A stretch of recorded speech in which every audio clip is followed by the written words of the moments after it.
Was the student from among you or South? South, thank you.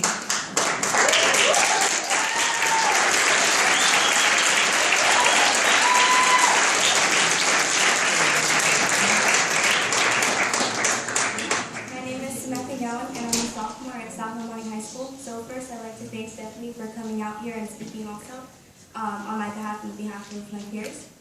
It's been brought to my attention that the board has proposed to put a cap on regular class sizes. And by regular, I mean classes that aren't AP, honors, accelerated, the higher level classes. And the number of students, the maximum number that was proposed was 37. And I know that that's way too much to be in any class.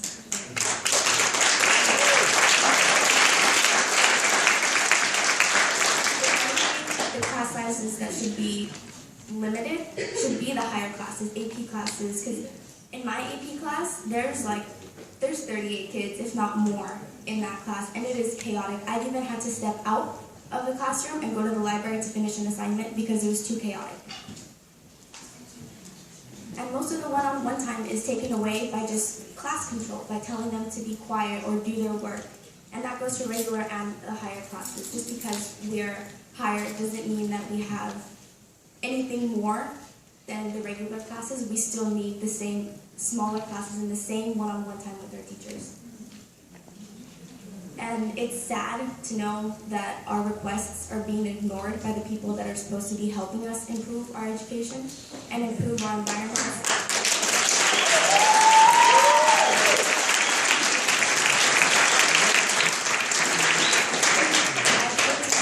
Questions about their D's and F rates, but we all know the real problem. And implementing more tutoring or like a period in itself just for just to do homework or just to work on it and go get help, I think that's excessive because it shouldn't have to get to that point. It should be to the point where someone can stand up in class and go have that one-on-one time with their teacher during that period. But that's not possible because of the so many students that are in there. And I have the same chemistry teacher as Stephanie did, and she told us the same thing. We have 39 kids in our class, and in her class there's 36. So if there's not enough room for them, there's 3 more kids in my class. How's that going to work? And so that's why I'm asking you to fix this, because students, parents, and teachers care. And it's been brought to my attention not only by my English teacher, but by my chemistry teacher, by every single class that I've been in today. And I think that just says something about the students and the staff and the parents. We care, and there's more than one person voicing their opinion.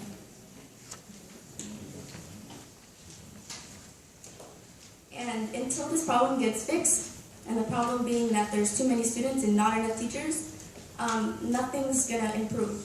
Our education won't change. The D's and F rates won't change. So that's why I'm asking you to make the change for us. Thank you.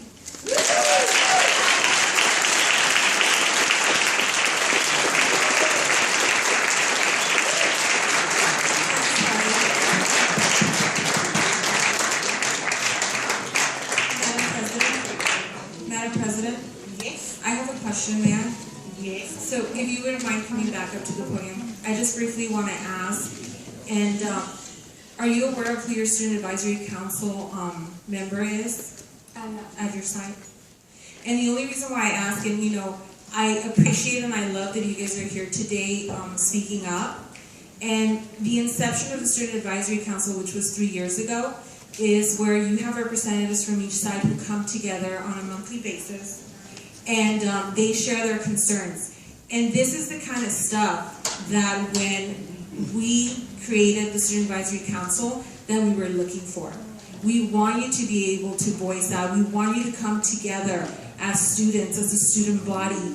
And I understand that this is going on at South and that that's why you're coming and voicing your concerns, but I would love for you guys to come together as a district student body, because that's what your Student Advisory Council is there for, to represent you.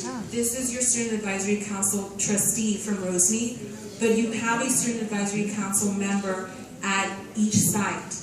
So these are the type of topics that are important for us to hear and to have related. I think it's awesome and outstanding that you're here tonight, but I also want you guys, and for all the students who are here and who are not seniors and who will continue to be at your sites, that you please take advantage of your Student Advisory Council. That's what they're there for. They are there to listen to you, to come together, hear your concerns, and so that when you guys have something to bring up to us, that we can address it as a team and support you. So please make sure that you guys utilize that.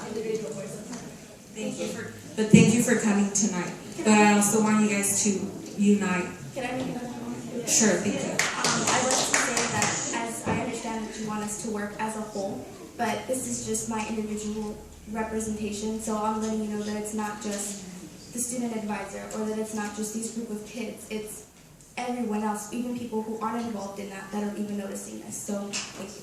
Thank you.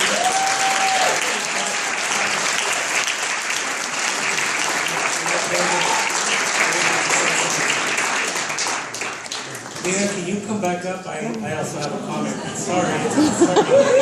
Yes. I want to let you know that I echo Ms. Talamante's comments, and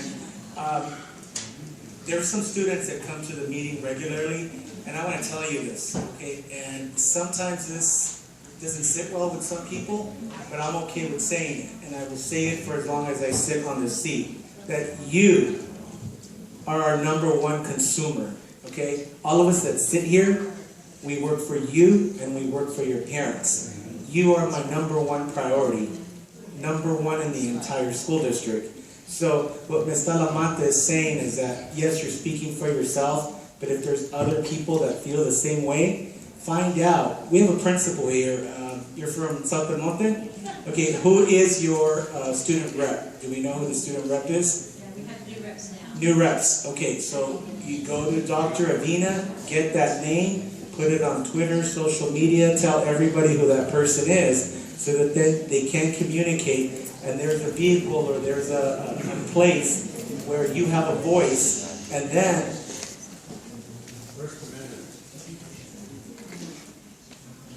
it can get reported to your representative, which is that trend. And she represents the entire student body from the El Monte Union High School District. And I guarantee you that we will listen. Okay, thank you. Excuse me, can you please let me talk to the student? You're being very rude. Could I propose a question? I'd like to ask all of you, not just Mr. Padilla, why isn't it enough? Why is it not enough for one person to come up and talk so things can change?